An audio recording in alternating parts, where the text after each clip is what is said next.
अगला प्रश्न है, उदाहरण के आधार पर उपसर्ग लगाकर शब्द पुनः लिखिए। तो बच्चों, आप सबको पता है कि उपसर्ग है वो शब्दांश है जो शब्द के आगे लगकर शब्द का अर्थ बदलता है।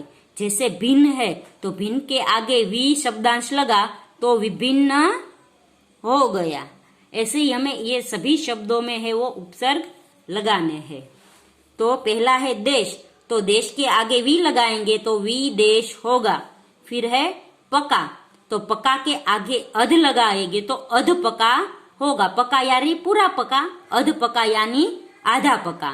फिर है गम, तो गम के आगे हम दूर लगाएंगे तो दूर गम होगा। फिर है योग, है तो योग के आगे वी लगाएंगे तो वियोग होगा। फिर है जीव, तो जीव के आगे हम निर लगाएंगे तो निर्जीव होगा। और फिर बल है तो बल के आगे हम प्र लगाएंगे तो प्रबल होगा। फिर दूर लगाएंगे तो दुर्बल भी हो सकता है। फिर है समझ, तो समझ के आगे हम गैर लगाएंगे तो गैर समझ होगा। પછી सुविधा है तो हम सुविधा के आगे अ लगाएंगे तो असुविधा बनेगा। फिर अंत में है वांछित, तो वांछित के आगे हम अ उपसर्ग लगाएंगे तो अवांछित होगा। फिर आगे का प्रश्न है, उदाहरण के आधार पर प्रत्यय लगाकर शब्द पुनः लिखिए।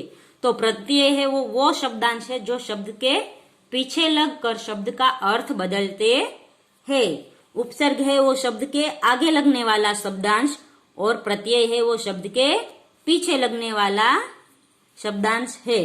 जैसे विदेश है तो ई लगाएंगे तो विदेशी होगा। फिर है प्रकृति, तो प्रकृति के आगे इक लगाएंगे तो प्राकृतिक होगा। फिर है पुत्र, तो पुत्र के आगे ई लगाएंगे तो पुत्री होगा। फिर देखते हैं, हम है यहाँ एक लिख के देती हूं, आप ऐसे ही सब में लिख देना। वी दे श प्लस ई इज इक्वल टू वी दे शी। ऐसे ही प्राकृति तो प्राकृतिक इक लगाएंगे એટલે प्राकृतिक होगा। फिर है पुत्र, तो पुत्र प्लस ई यानी पुत्री। फिर है लापरवाह, तो लापरवाह प्लस ई लगाएंगे એટલે लापरवाही।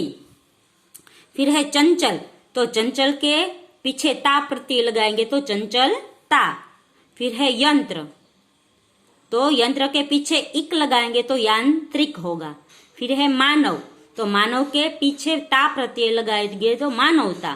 फिर हस है तो हस के पीछे ई प्रत्यय लगाएंगे तो हसी बनेगा। फिर आगे है चित्र के आधार पर काव्य की रचना कीजिए। तो यहाँ पे 2 लाइनें लिखी है, 2 लाइनें मैंने जोड़ दी है।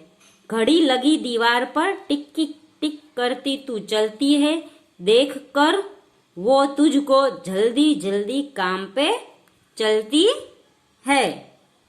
फिर आगे का प्रश्न है, देश की उन्नति व विकास एवं रक्षा के लिए आप क्या बनना चाहोगे, किसान या सैनिक? कारण सहित अपने मित्र को पत्र द्वारा बताइए। तो बच्चों, यहाँ पर है मैंने पत्र का छोटा सा नमूना तैयार किया है। यहाँ पे है नाम, फिर पता और दिनांक लिखना है। फिर यहाँ पर है वो प्रिय मित्र और विषय लिखना है। प्रिय मित्र का नाम भी लिखना है। फिर हम पत्र शुरू करेंगे कि यहाँ से पैराग्राफ होगा कि देश की उन्नति, विकास एवं रक्षा के लिए मैं किसान बनना चाहूँगा। देश के विकास में और उन्नति में बड़ा योगदान होता है। यदि देश के लोगों को अच्छा अन्न मिले तो सभी लोग स्वस्थ रहेंगे, तंदुरुस्त रहेंगे, क्योंकि खाना हमारी महत्वपूर्ण ज़रूरत है। बिना खाए हम बीमार पड़ जाएंगे। खाना खेत में उगाने के लिए किसान की ज़रूरत होती है। आज सब नगर संस्कृति के ओर जा रहे हैं, जिससे किसानों की संख्या कम हो रही है, इसलिए हम किसान बनकर देश के विकास में अपना योगदान दे सके। हमारे यहाँ से कई चीजें जो किसान उगाते हैं उसकी दूसरे देश में निकास भी करते हैं, जिससे देश का अर्थतंत्र सुधरता है। इसलिए मैं किसान बनना चाहूँगा। फिर यहाँ हम लिख सकते हैं तुम्हारे मम्मी पापा को मेरा प्रणाम, या फिर नमस्कार, छोटे भाई बहनों को प्यार। फिर यहाँ लिखना है तुम्हारी मित्र और आपका नाम।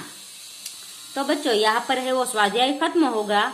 अगले वीडियो में हम इस पाठ की भाषा सज्जता सीखेंगे। तब तक के लिए गुड बाय, टेक केयर।